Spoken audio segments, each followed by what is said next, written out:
आज हम पढ़ने जा रहे हैं भारत का भूगोल। भारत का भौतिक भूगोल का हम आज अध्ययन करेंगे। हम देखते हैं कि भारत का नाम भारतवर्ष पड़ा आर्यों के राजा भरत चक्रवर्ती के नाम पर। भारतवर्ष का नाम हिंदुस्तान नाम दिया ईरानियों ने सिंधु नदी को हिंदू नदी कहा और सिंधु नदी क्षेत्र को हिंदुस्तान नाम दिया। फिर इसके बाद देखते हैं कि भारत एक नाम आर्यावर्त है। आर्यों के निवास के कारण इसका नाम आर्यावर्त पड़ा। उत्तर भारत को आर्यावर्त कहा जाता है सामान्यतः। भारत एक अन्य नाम मिलता है जम्बूद्वीप भारत का नाम पुराणों में मिलता है। भारत एक अन्य नाम है इंडिया नाम यूनानियों या ग्रीक लोगों द्वारा दिया गया है। यूनानियों ने सिंधु नदी को इंडस नदी कहा और सिंधु नदी क्षेत्र को इंडिया कहकर पुकारा। अब हम देखते हैं कि भारत की आकृति किस प्रकार की है। तो भारत की आकृति है चतुष्कोणीय। भारत की आकृति किस प्रकार की है? चतुष्कोणीय भारत की आकृति है। अब हम देखते हैं कि भारत की स्थिति क्या है। भारत अक्षांशीय दृष्टिकोण से उत्तरी गोलार्ध का देश है। भारत किस गोलार्ध का देश है? भारत अक्षांशीय दृष्टिकोण से उत्तरी गोलार्ध में स्थित है।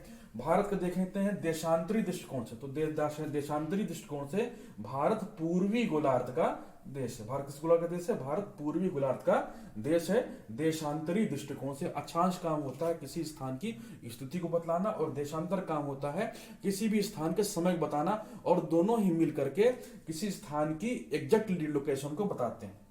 हम देखते हैं भारत का अक्षांशीय विस्तार कितना है। तो 8 डिग्री 4 मिनट उत्तरी अक्षांश से 37 डिग्री 6 मिनट उत्तरी अक्षांश तक भारत का अक्षांशीय विस्तार है। ये देखिए भारत की मुख्य भूमि में 8 डिग्री 4 मिनट उत्तरी अक्षांश से लेकर के 37 डिग्री 6 मिनट भारत का उत्तरी अक्षांश से भारत का अक्षांशीय विस्तार है।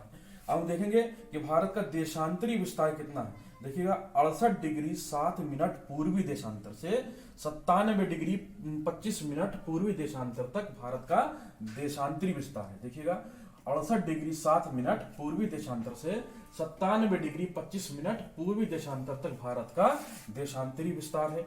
इसके बाद हम देखते हैं कि द्वीप समूह से भारत का अक्षांशीय विस्तार कितना है। तो देखिएगा ग्रेट निकोबार पर भारत का दक्षिणतम बिंदु इंदिरा पॉइंट स्थित है और इंदिरा पॉइंट से भारत का अक्षांशीय विस्तार नापा जाता है 6 डिग्री 4 मिनट उत्तरी अक्षांश। 6 डिग्री 4 मिनट उत्तरी अक्षांश से 37 डिग्री 6 मिनट उत्तरी अक्षांश।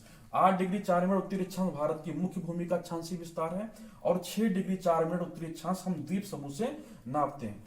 तब इसके बाद हम देखते हैं भारत की स्थल सीमा की लंबाई। भारत की स्थल सीमा की लंबाई कुल कितनी है। तो देखिएगा 15,200 किलोमीटर भारत की कुल स्थल सीमा की लंबाई है। भारत की मुख्य भूमि की तट सीमा की लंबाई देखते हैं। तट सीमा किसे कहते हैं? यानी कि भारत के वे क्षेत्र जो समुद्र के किनारे स्थित हैं उन्हें तट सीमा कहते हैं, उन्हें तट रेखा कहते हैं। तो भारत की मुख्य भूमि की तट सीमा की लंबाई 6100 किलोमीटर है। अब देखिएगा कि संपूर्ण भारत की तट सीमा की लंबाई कितनी है? 7516.6 किलोमीटर संपूर्ण भारत की तट सीमा की लंबाई है। संपूर्ण भारत अर्थात जो द्वीप समूह भारत के, जो लक्षद्वीप समूह और अंडमान निकोबार द्वीप समूह, उन्हें भी मिला लिया जाए तब संपूर्ण भारत की तट सीमा की लंबाई कितनी होगी? 7516.6 किलोमीटर। अब हम देखते हैं कि भारत का उत्तर से दक्षिण की ओर विस्तार कितना है। उत्तर से दक्षिण की ओर विस्तार भारत की कितना है? तो 3214 किलोमीटर भारत का विस्तार है उत्तर से